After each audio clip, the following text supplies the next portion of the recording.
Hi, and welcome to the Share It Today show. Winter is fastly approaching. Wouldn't you like to know how to keep your house warm while saving money? Well, we'll see. We'll be back in a moment. For more information, contact Share It Today at 877-892-2731 or visit shareitnumber2day.com.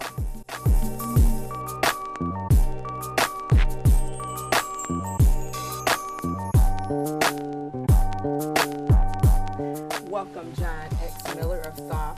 THAW is a company that energy assistant that provides energy assistant programs to low-income families. Correct? That's right. Let's talk a little bit more about THAW, and because winter is fastly approaching, and I think this show is very pertinent for people that needs to know how to warm their homes as well as save money.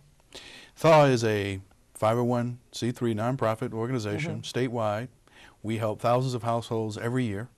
What we primarily do are three things. We provide utility assistance, energy education, and we advocate in front of governmental bodies, whether it's a legislature or a Detroit City Council or any legislative body, advocating for low-income people and how we can help them solve their problems around utility help. And a lot of people don't know exactly how to do that. When you talk about utility education, how do you educate perhaps the viewers and those that are sitting watching on utilities? Well, the first thing is, to tell you the truth, is learn how to read your utility bill. Do we have one of those here today? I don't. Okay. But We're gonna everybody gets a utility bill. Okay. With a few exceptions, maybe folks in the Upper Peninsula who burn fuel oil or something along that line. But most people either get a gas bill or electric bill. And there are certain ways for every consumer to look at that bill and to see what their consumption is month over month and year over year. And so the first thing that THAW focuses on is helping people understand and read their utility bill, because most people, particularly low-income folks, the first thing and only thing they concentrate on is the bottom line. How much? The how balance, much do right. they owe? But the more important things are It's how it's accumulating to get to that balance. how it's accumulating and things big and small they can do in their household to keep that bill down. Okay. And so our energy education focus is on efficiency and conservation. Okay. Now, what are some of the first things that they should look at on their energy bill? Well, there are two things. If they are looking at their electric bill, it's looking at the kilowatt hours. That's the amount of electricity they're actually using. Okay. And if it's a gas bill, they need to look at CFLs, which are the amount of gas that they're actually using that's being consumed in their home. So what's considered normal, or do we have a number on what's normal? Because isn't it based on the size of the home? Well, it's based on a number of things, and there's no normal, really. Basically, it's about how much you consume gas-wise, as far as your furnace, hot water heater, and your stove. And as far as electricity, it's just the amount of electricity you use in your home. And a lot of people don't quite understand that the major appliances, those three major appliances on the gas side, account for 80% of their gas usage. And that is, again? The furnace, the hot water heater, and the stove where they do their cooking. And so if they are very mindful of how they use those three appliances, and when they have to buy a new appliance, make sure it's energy efficient. When they manage those three appliances, they can keep their utility bills lower than they might if they don't pay attention to that. Okay. And how would you suggest someone, minimizing the usage of electricity, especially when it comes to, or perhaps gas, when it comes to water and cooking? Okay, well, there are a number of things you can do.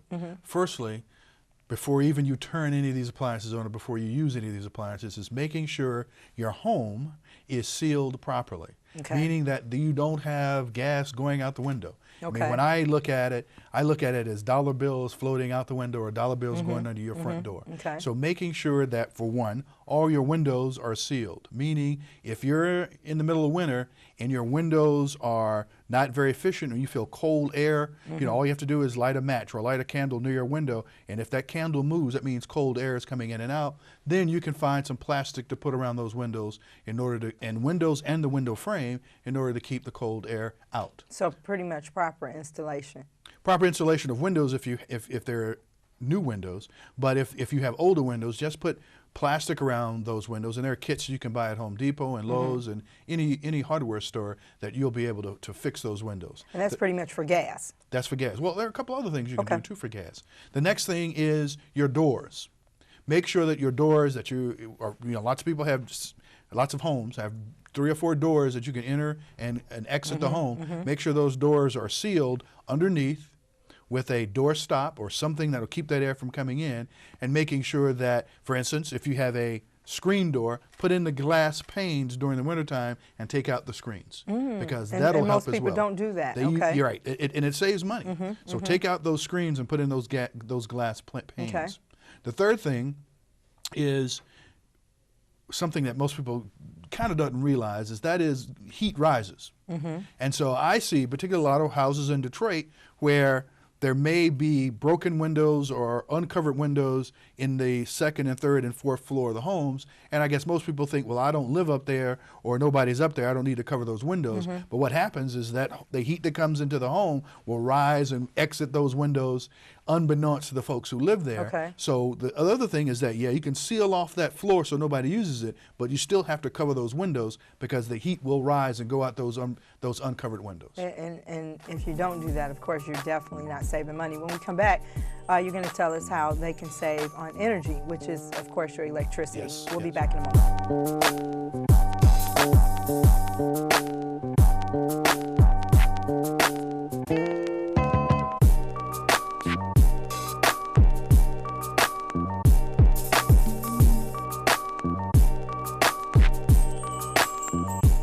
Share It Today is another source of outreach for the mission of Virtuous Family Community Services, helping build families for opportunities and advantages.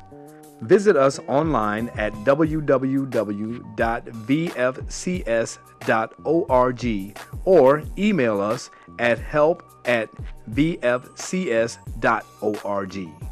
DVDs are available for purchase online at shareitnumber2day.com.